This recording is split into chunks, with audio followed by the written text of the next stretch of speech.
Shout out to him again too, man. Oh, right here, bro, because my dog, Transparent Podcast, the best podcast. Everybody go follow transparent_podcast_co.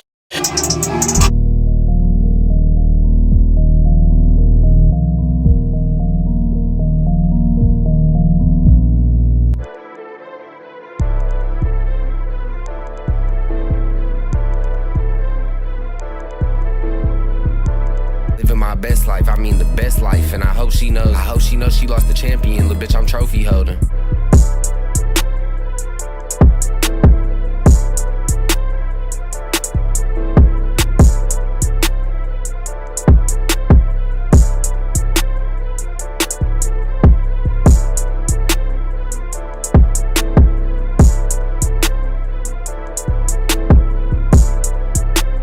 Hello everyone, welcome to yet another episode of Transparent Podcast. We have a very special guest with us today.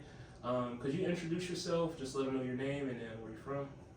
Sure, my name is Kate. I'm originally from Ukraine. Now I live in Budapest. And could you tell the viewers, if you would, obviously we're here in Hungary, could you introduce yourself in Hungarian, just a small... Okay, Katerina vagyok, Budapesten élek. This is what I know so far. No, sweet. I really appreciate that. So, first of all, just thank you for taking some time. I know the U.S. viewers are really going to be excited Yeah, to thank just see. you for inviting me. It's a very interesting topic. Yeah, no problem. But just starting off, could you just tell us a little bit about yourself, just life growing up, things like that, and then maybe tell us a little bit about Ukraine, how it was, out there, and then when you came here, just differences or what you like and things like that. Yeah, sure. I'm in Budapest already almost 2 years because of war. I came here 2 years ago because of war, but then I decided to stay because I like the city, I like atmosphere here, and I really feel like home here. Wow. So, So before this, my life was totally different, and this is my second time in Europe in general. I was in Budapest 7 years ago, first time as a tourist. Okay. Yes, and after this, that's why I picked Budapest this time. So wait, 7 years ago till now, did it seem the same, or did it seem like Budapest changed? Actually, I remember the city pretty well and transferred everything, so that's why I came here alone, that I was sure that I can live here alone all this time. Okay. And in general, I really like the city, architecture and everything. Feel the vibe, of the city. No, that's good. But I keep in touch with my family in Ukraine. Yeah. I was twice already in Ukraine this year. I visited my family first time, and second time just in November I was in Ukraine for some time. So, question. Yeah. Ukraine, they've never been, or could you maybe describe a little bit, how does it look there, or how is it different, or is it better? Do you like it better or worse overall? After 2 years here, I can say that I think Ukraine is a little bit more progressive in the meaning of service, some digital work, some programs. We have a lot of IT guys. Oh, okay. It's very popular profession in Ukraine, and I think comparing to Europe, we are a little bit more progressive in some small things, and especially service here, not so good. But of course now we have war, so we are not in a very good situation right now. Yeah. But still, we try to survive, we try to fight. And I live in Kiev, in the capital of Ukraine. Oh, okay. So I moved from one capital to another capital, so. Wow. And I'm still learning Hungary. Recently I had some travel inside Hungary. I went to other cities, so it was interesting to see a small city here. By the way, I like it very much. Small cities are more quiet in general, but I like to be in the capital. I like the city vibes, this nightlife and everything, so It's good. I really like Budapest. It's good.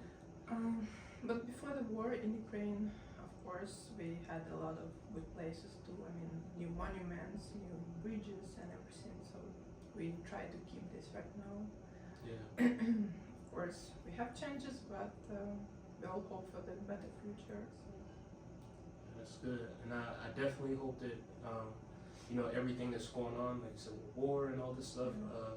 You know, I hope that families and, you know, loved ones and things like that are able to, you know, stay connected and push through, and you know, that it not affect, you know, the dynamic as far as everyone not being together or being able to communicate and things like that, because I know it could sometimes turn to like really ugly situations. I feel all people more connected right now inside Ukraine and outside, because many women with children left Ukraine. Yeah.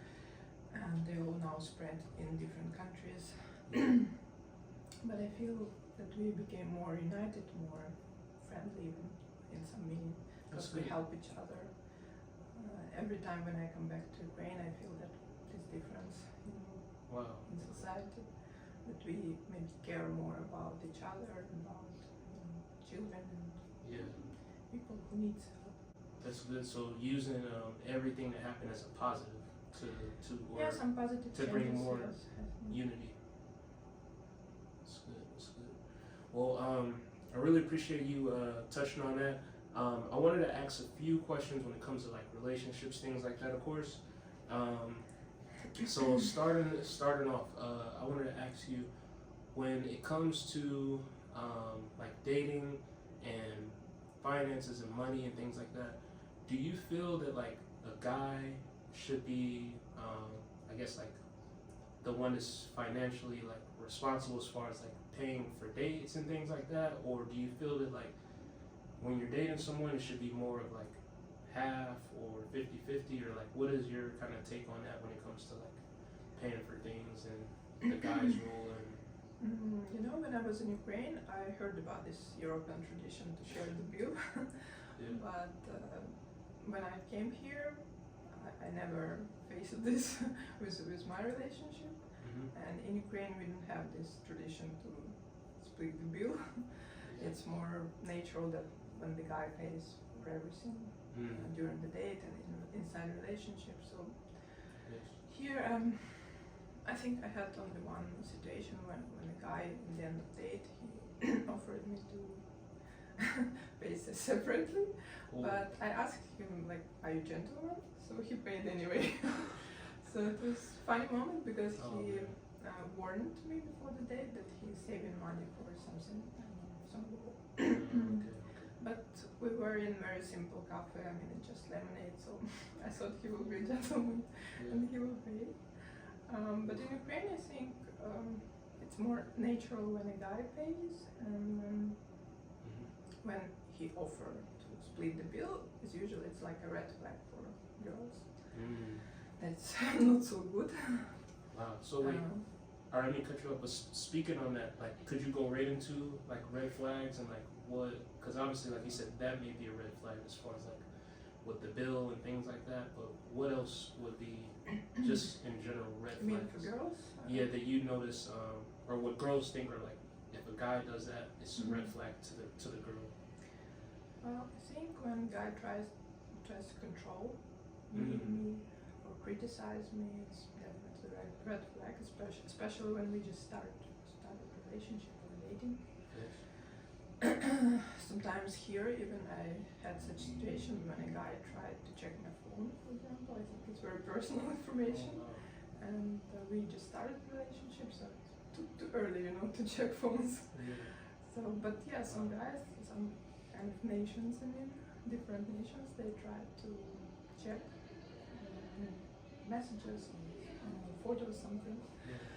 And I felt like it's interruption of my personal, you know. So with that though, what do you feel like? Do you feel that in a relationship, when say you're taking someone serious, do you feel that that like checking their phone or anyone checking you should that be okay? Should it not be okay? Or should it be okay at a certain point? Or should it just be like, you trust me, I trust you? Like, what do you think on that? Well, I'm always for trust. In Ukraine, for example, I had a relationship for 5 years, the longest, and we never checked phones. We never even thought about this, kind of trust each other, even when we, show something on the phone, we were very close. Yeah. We never checked any requests or something. Here, it's hard to say, but maybe in long-term relationship, it's normal to be more close to each other and to check some information or even give some passwords or something. Yeah. But it's just for me not normal because I'm an introvert and I try to keep my information safe and I try to trust partner, of course, and I try to do my best to that partner trust me too. That's good. So I think it's not very good because you can ask your partner if you want to know something. It should be a simple, just ask. And if you already see something suspicious, of course, you can just ask or, observe behavior or something. So I don't think it's normal and it ruins trust in 1 second when the guy just grab your phone and try to check something, to control your life, to control your connections. Yeah. I mean, it's normal even if you're in a relationship to communicate with other people, even guys. I mean, I can have friends, I can have some other connections. So it just depends how you yourself control your emotions, connections, and everything. So. Okay. Yeah, that's a good answer. I like that. I want to ask you as well, when it comes to like dating someone, how important is it? Do you feel that like should the guy be like, I don't know, the natural protector as far as like protecting the woman, and then also with that, if yes, does it matter when you're dating? Does it matter? I don't know if they're physically strong, if they like work out and things like that, in order to protect you, or do you feel that someone just needs to be able to stand up for you? I think it should be natural desire of the guy to protect his woman or just any woman around. Yes. But I'm not talking only about physical part, Okay. because sometimes it's important to protect even in sports, to say something. Wow. Because sometimes I had such situations when the guy standing next to you and someone maybe very rude with you and he said nothing. So I think it's another way of protection. So. Yeah. And about physical part, I don't think it's very important to go to the gym for this purpose, but it's important to be able to protect, to be brave enough to show you want to protect with words or physically. I mean, because sometimes you have muscles, but you're not protecting anyone.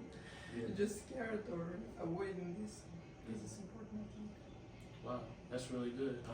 You don't have to have, I mean, you can be without weapon, but Yes. your words can be a weapon. So sometimes it's even more important, Wow. especially on public. I think first should be words. After this already, the guy can understand, of course, that you have some physical. And you might escalate it. Yes, yes. Okay. I like that. And I wanted to ask you as well, when it comes to dating and things like that, say you're dating someone and the worst possible thing happens, like you find out or they cheat. Is that something that, I don't know, is something where it's like, hey, like you did this, like, and like it's automatically over? Because I see a lot on like social media or things like that, you'll find out someone did this and then later they take them back, or they said, they were wrong, or they went out or they were partying and they were drunk and they made a mistake. Where is like, is there a line where it's like, hey, you can take this person back, or is that if they do it, it's done, or does it depend? Or I can tell you two things. First, for me, cheating, it's like, for example, you have a tea and someone pooped in your cup and you continue to drink. Why? Why you should continue to drink? So I know it's kind of a dirty example, but it's really a bright example of cheating. Yeah. I mean, you can imagine broken cup or something like this, very popular example, but for me it's like something did something bad to you and you continue to trust, continue to be with this person. Why? Why you should do this bad for yourself? And the second moment, it's cheating. It's always a matter of choice. So it's a choice. Even if a guy can tell you that he was drunk, I'm sorry, it was just one time, you know. For me, it's always a matter of choice. You never, you know, get rid of clothes because of a mistake. It's always your choice. So if he made his choice, I can make mine. Just to let him go when he wants. I actually never faced this so openly. I mean, maybe I didn't know that someone cheated on me. No, never happened. Never happened. I mean, we never discussed this directly that he cheated or something. No, thanks God I didn't have such situations. But if, of course, if this happening, so for me it's end of trust. That's it. I mean, I can talk after this with a person, but of course I can, you know, build relationship with this. It will be just fun. Even after some time, I think he just made a choice. He picked not me, so why should I continue this type of relationships? This is just my relation to this. Oh, that's a good answer. The only thing for me different, if it's not serious relationship. I mean, if it's just lovers or maybe just kind of friendship between friendship and lovers, something like this. In such type of relationship here, I find out that the best way is to, when you have many guys and, for example, a guy has many girls, so in this type of relationship, it's kind of open relationship or something. In this case, probably no cheating because you have choice and he has choice. Okay. So, of course, I'm talking about normal relationship. Yes, of course. With just two people. So in this case, yes, of course, it will be the end. No forgiveness, I think. It's just a choice. So, I mean, even if you love a person, it means, okay, end of love probably. He's cheating. Okay. I'm taking this seriously. Because, you know, if it's relationship like long term, Yes. and you're already together a couple of years, you know each other very good, so if he wants to go to someone else, just tell me why to cheat, and I can understand this good. I mean, I can accept this if you want to be with someone else. But tell me not to hide this, not to cheat. For me, it's normal way of communication. I can understand, I mean, other people's desire to pick someone else, but tell me why to hide this. I mean, you keep lying to yourself, not even me. So this is. And do you think, for those men who do cheat, do you feel that that they just, I don't know, why when they cheat, do you know, what would you think would be the reason they don't tell and just say, hey, I like her, I don't like you, and why would they just cheat and not say anything? You know, I like psychology and I read a lot of articles about this moment. It's usually guys just afraid to lose some warm place, let's say, where they already feel good, but they are not satisfied with something in current girl, and they're looking for something better, but still something hold them with these girls. Oh, okay. So they're trying to double dip. Yeah, they want to have everything at once, yes. But it really depends if it's a girl or a wife, or depends on the type of connections. It can be different situations. Okay. And I wanted to ask you now too, what do you think, just your opinion from a woman's perspective, what do you think guys think are red flags for, like, when they see girls? What do you think that they may think are red flags of women? I can tell you from my experience here with guys, what they told me before, different guys. I think first place, disrespect. Some girl's behavior, that guy feels disrespect. Another moment, it's when girls are too sticky. You know, when, I mean, girls should have her life except guy. I mean, some interests, some jobs, some entertainment even. Okay. Because many girls here, maybe because they are young, they are too sticky, they write in all the time, you know, texting to guys, and it's really annoying sometimes. because some guys maybe have businesses here, they're busy all the time. So I think everyone should have some space, Oh, for each other. So so when you say sticky, when a guy Yeah. receives too much attention from girls okay, and can have his own time, for his things, so it's kind of annoying. Mhm. And also when a girl too rude, maybe rude words or something during conversation. okay. I don't know what else.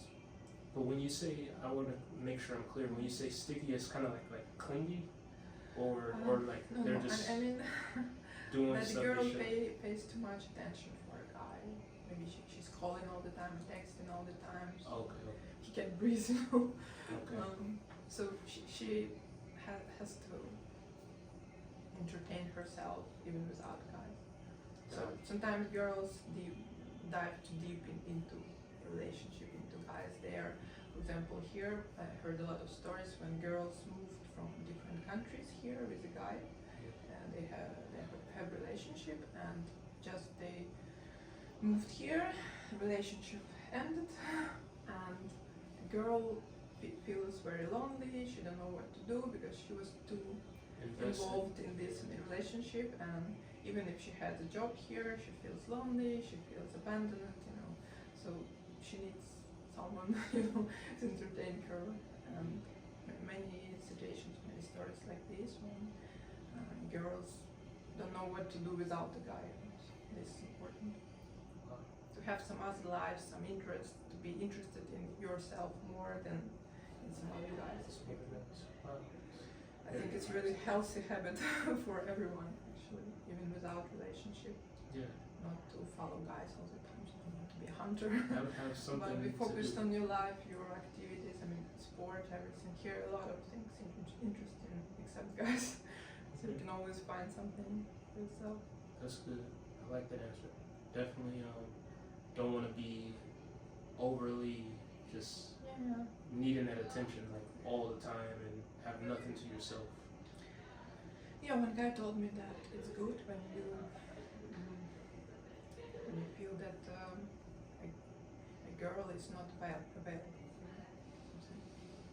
But if she's very available, it's not interesting, to hunt her. Okay. So, I like that. And then lastly, I wanted to ask you, what advice would you maybe give, say, if there's a woman out there right now, she doesn't have like a partner and wants a relationship eventually. What is just some advice you could probably give to, like, I don't know, a young girl out there that maybe needs or feel like she needs a man or wants a man or wants to date?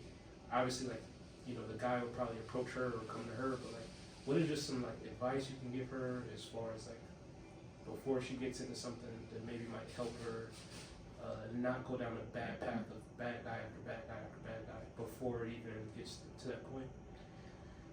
I would say that it's essential to learn how to communicate with guys properly.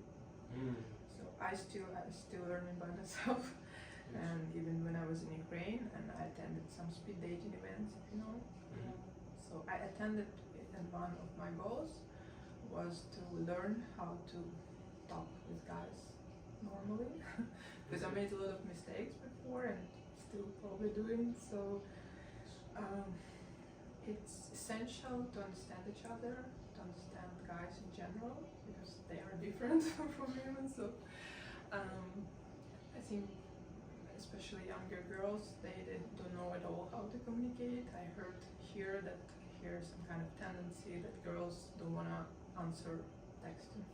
I mean, they didn't reply it even. Oh, when they ghost you. Yeah, they really like this, and I feel it's really strange for me. For some reason, they thought that you're gonna look pathetic if you're gonna answer, or desperate, they thought. Okay. But I don't feel like this. I mean, if you have time, if you're not busy with anything and you are in the mood for chatting, why not answer? I mean, if you're not interested in a particular guy, you can just write this. I mean, I'm sorry, I don't want, or I'm busy. Yeah. But silence, I think, the worst when you just ignoring the person. Yeah. And the other advice, I would say, don't sleep on the first date. No, only if you have a goal to have a lover or just sex relationship, then yes, it's normal. I mean, you need to check. But if you want to have really a relationship, any type of relationship, no, first date is not. Even from my experience, I never even had so much desire. I mean, to sleep on the first date. Yeah. At first, I like to talk. I mean, find out something about another person. So don't rush with this. Because it's like Definitely don't open rush. book already. What's interesting? I mean, if you already showed everything, if you already gave everything to the guy, I mean, what next? Of course, they will lose interest and they will ignore you or something. So for me, it's always strange when girls are doing this and after they start to argue, oh, I lost the guy or something. I mean, you just opened everything, you gave everything, so what next? What do you expect? Yeah. So only if it's really your goal to find love or something, or some adventures. That's why. Wow. In other cases, I think it's a bad start. Let's say. Not a good start. Yeah, and as I said before, it's for girls. It's really essential to have some life without guys. And this way, you can be more interesting for guys. You know? To have hobbies, interests. Some maybe girls environment or girls community. I mean, hear a lot of chats, a lot of interesting events for girls. So it's really better to start with yourself and just be active, be, you know, to show yourself somewhere, to attend events, to be on public maybe, and then the right guy will notice you. So it's the best way, I think. Sweet. Not to go in some bars and to try to catch guys or something. Yeah. I mean, for specific goals, yeah, maybe it's a good way, but not for relationship or something serious. If you, for example, want to have family or something, it's not the right way. Entertainment, yes, of course. Okay, sweet. Man, that's so good. So good. I know they're gonna like this. And just wrapping up, lastly, if anybody today, you know, was watching and they like anything you said, or like, oh, like, who is this person, or can I follow her, keep up with her? Do you have any social media or anything, or what you want to say? Yeah, I have Instagram, but mostly for myself. I keep there my photos and videos, just about my life in Budapest. But of course, if you want, you can follow. And I have Facebook. I was writing about my freelancer's work before there. When I was in Ukraine. Right now I'm just writing about my life in Budapest and post some pictures sometimes. But you can follow me on Facebook and Instagram too. I think you're gonna write my information later. Yeah, I'll definitely put in a video. Sweet. I really do want to say on camera, like, thank you for taking some time to share with us. And like I said, I have a lot of like United States viewers, so when I post this, they're going to like it and appreciate just the difference and talking to someone. I have here experience with American neighbor. I lived 1 year.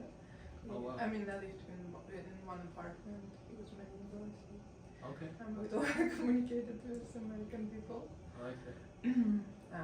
Attending here meetups, it's some gathering with different foreigners. So I know a lot of nations already. I'm still learning new one. So thank you for inviting me here. It's interesting topic and I really enjoyed it, and like I said, I know they'll enjoy it. Seeing me in a different place and everything. Trying to give them some new content this year, so it's gonna be good. But we want to thank everyone for tuning in and watching yet another episode of Transparent Podcast, and see you guys later.